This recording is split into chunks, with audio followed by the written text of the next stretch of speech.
ขอเจริญสุขเจริญพรพอออกไม่ออกที่ว่า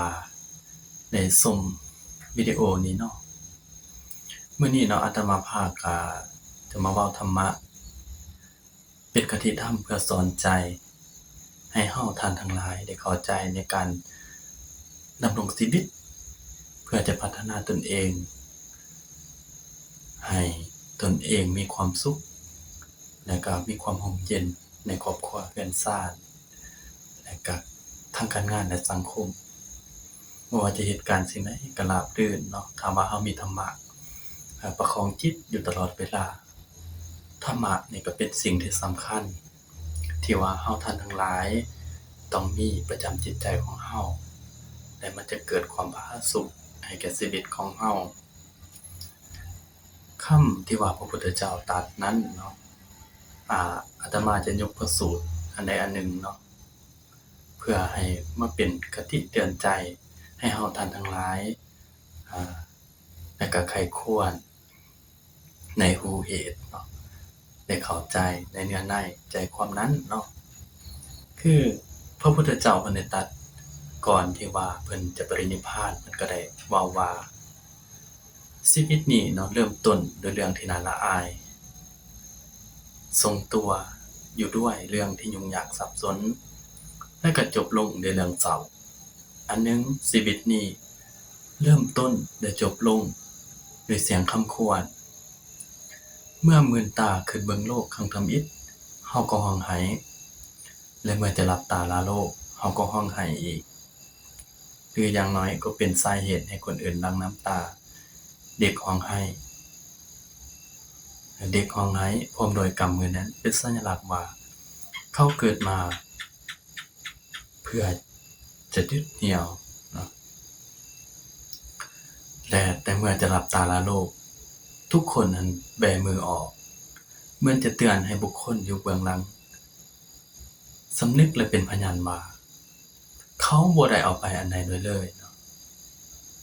ชีวิตที่เกิดจากความพลัดพรากจากสิ่งเป็นที่รักที่พอใจนั้นเป็นเรื่องทรมานยิ่ง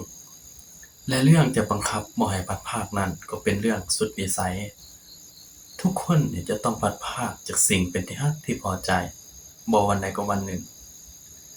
อันนี้มันเป็นสัจธรรมญาติโยมเลยเนาะทุกคนนี่นะเมื่อเกิดมาแล้วเนาะเฮาสังเกตอยู่บ่เด็กน้อยเนี่ยมันจะกำเนาะหมายความว่ามันจะยึดทุกสิ่งทุกอย่างในโลกนี้แหละเนาะแล้วมันจะยึดไว้ความหมายว่ายึดก็คือว่ายึดตัวตนเนาะแล้วก็ยึดสิ่งที่ว่านอกจากตนเมื่อมีตนแล้วก็มีของตนมันมีของตนคือแนวนั้นแล้วก็อันนี้ก็ของเฮาอันนี้ก็ของเฮาเนาะอยากได้เบิดทุกสิ่งทุกอย่างนั่นนะความหมายว่าอันนี้มันเป็นสิเว้าแล้วก็ตัณหามันมีเบิดทุกคนนั่นแหละเนาะภาวะตัณหาวิภวะตัณหากามตัณหาอันนี้มันจะยึดไว้เนาะสิเว้าแล้วนะวันนี้เนาะเมื่อจะหลับตาละโลกที่ว่าเฮาสังเกตเบิ่งว่าคนตายเนาะแบมือออกได้บ่ได้กรรมนะคนตายเพิ่นจะแบมือออกก็เป็นสัญลักษณ์ว่าเนาะเป็นเครื่องเตือนใจให้ผู้ที่ยังเป็นคนอยู่นะว่าเขาบ่ได้เอาไปอันใดเลยเนาะแม้นจะมีเรือนมีทรัพย์สมบัติเข้าของต่างๆบ่ได้เอาไปเลยเมื่อมามือเปล่าก็ไปมือเปล่าสิ่งที่ว่าจะติดตัวไปได้ก็คือบุญกุศลและก็บาปกับบุญเท่านั้นเนาะบ่มีหยังที่ว่าจะเอาไปได้สิ่งที่ว่ายึดในภายนอกนั้นเป็นสิ่งที่ว่าเป็นทรัพย์สมบัติภายนอกก็บ่สามารถเอาไปได้เอาไปได้แต่บุญกับบาปเท่านั้นอันนี้แหละมันเตือนใจให้คนที่ว่ายังเป็นคนอยู่อะนะคือตอนนี้นี่เฮากำลังเฮ็ดหยังอยู่เนาะเฮ็ดหยังอยู่นะเพราะว่าวันเวลามันล่วงไป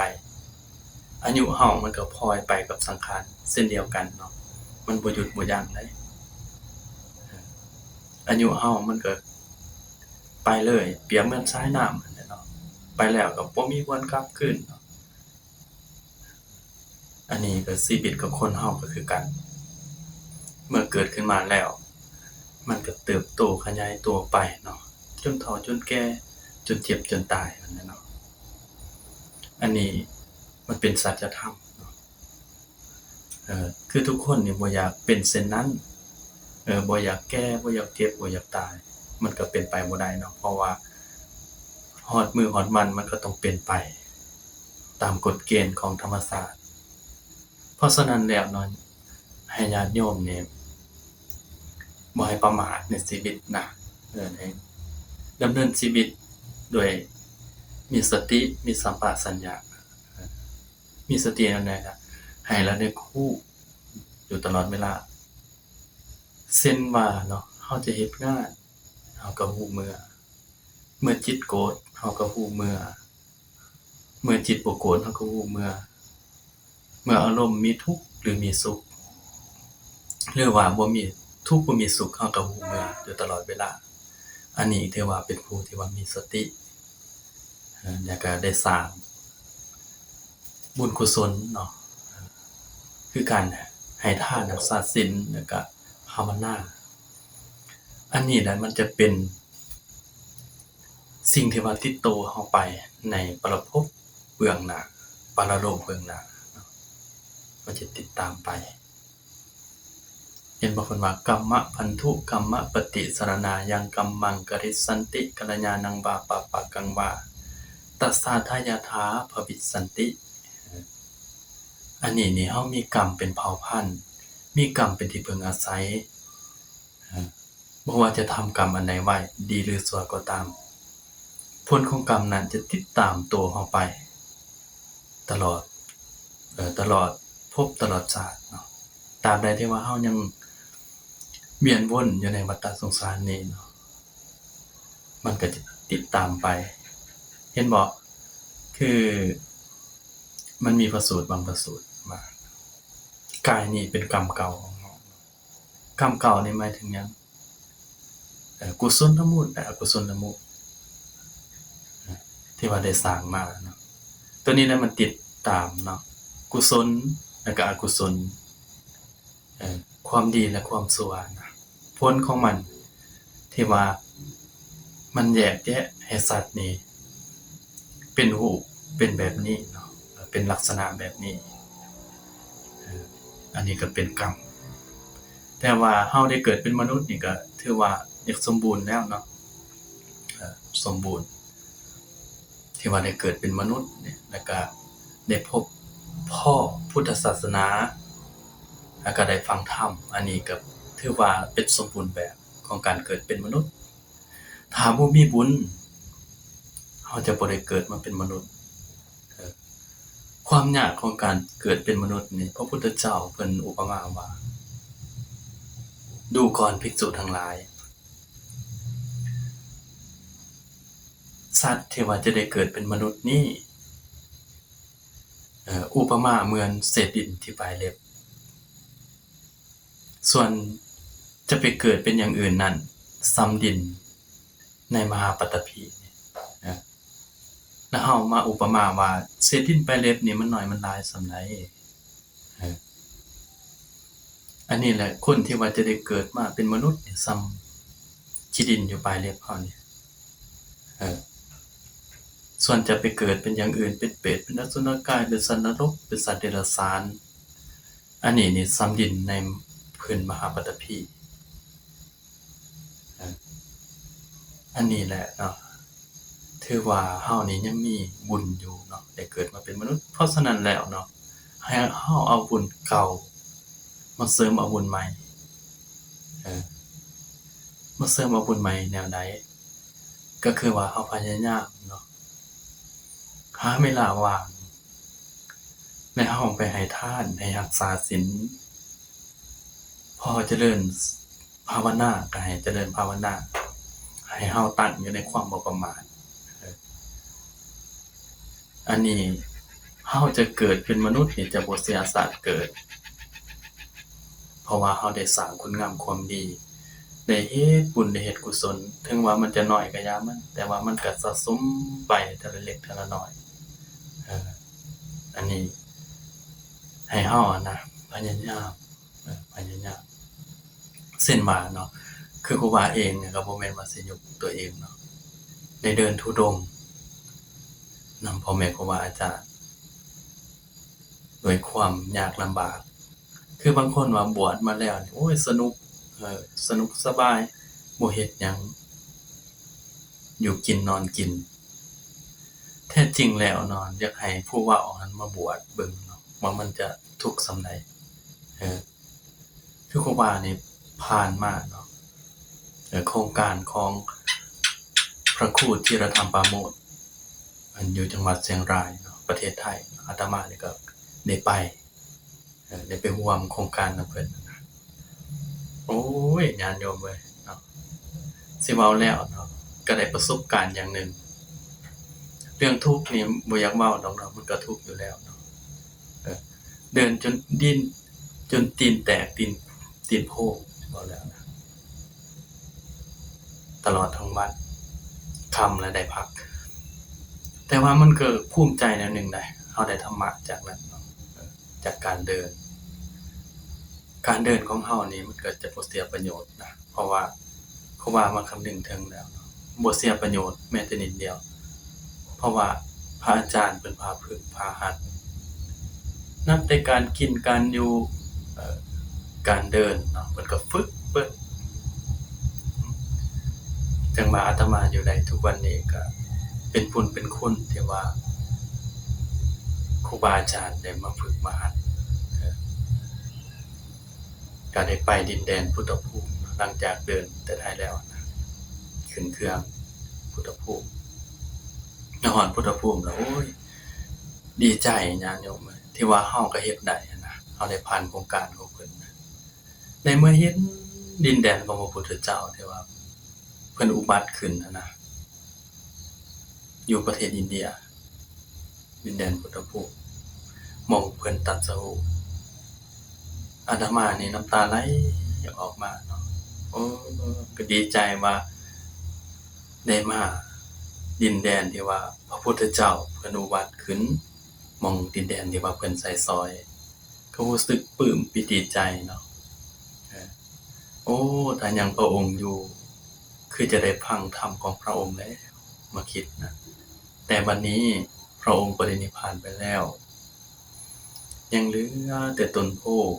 กับเจดีย์ยังเหลือแต่กระดูกคันสิเว้าแล้วอาตมาให้เนาะเมื่อกำนึงถึงเดี๋ยวนี้ถ้ายังเพิ่นนี่เพิ่นคือสิแสดงธรรมให้เราฟังแล้วก็สิปฏิสันทานในการฟังธรรมนั้นอาจจะบรรลุธรรมในที่นั้นก็เป็นไปได้เนาะผู้ที่ว่าเพิ่นสั่งสมบารมีแล้วนะแต่ว่าเดี๋ยวนี้เนาะบ่ทันยุคของเพิ่นแต่อาตมาก็ดีใจเนาะที่ว่าได้มา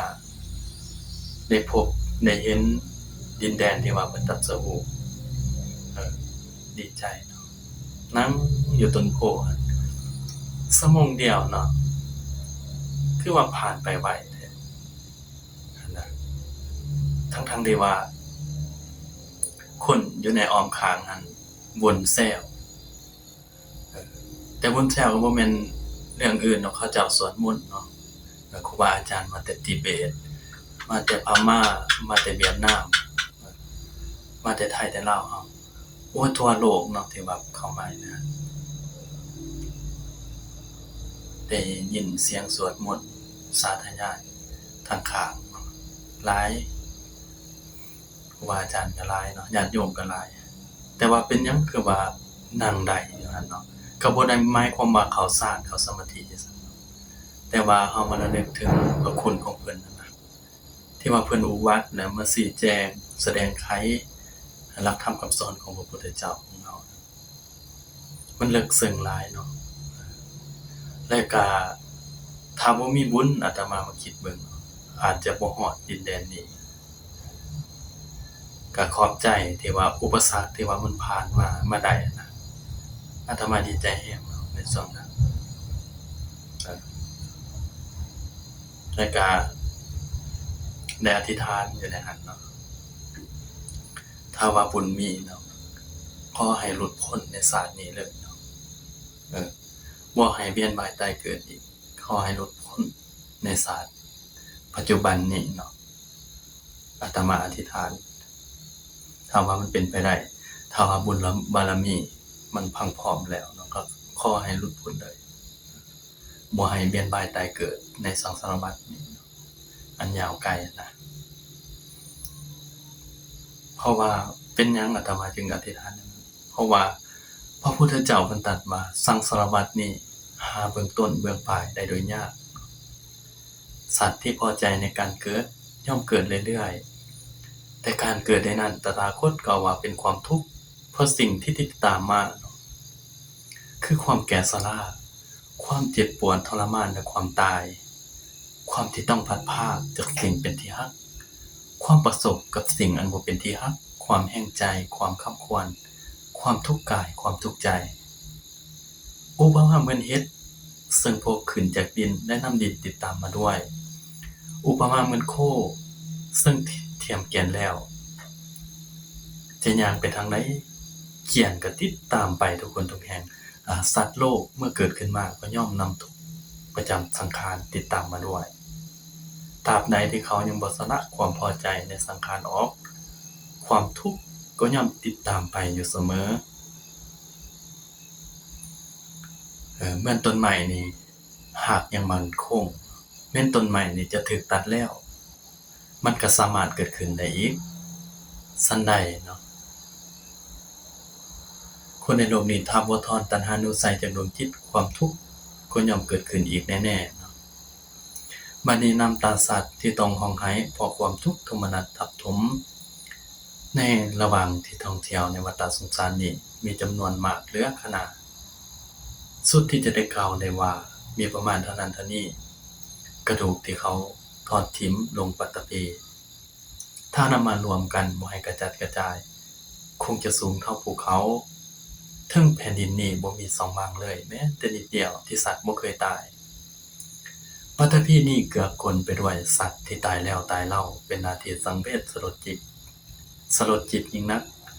ทุกอย่างข้าวของมนุษย์และสัตว์เหยียบย่ำอยู่ถึงกองกระดูกนอนอยู่ถึงกองกระดูกสนุกสนานเพลิดเพลินอยู่ถึงกองกระดูกทั้งสิ้นถือว่าสัตว์นี่ตายแล้วตายเล่าเนาะเกิดมาแล้วก็ตายตายมาแล้วก็เกิดเวียนไปเวียนมาทำบุญแหน่ก็ขึ้นสวรรค์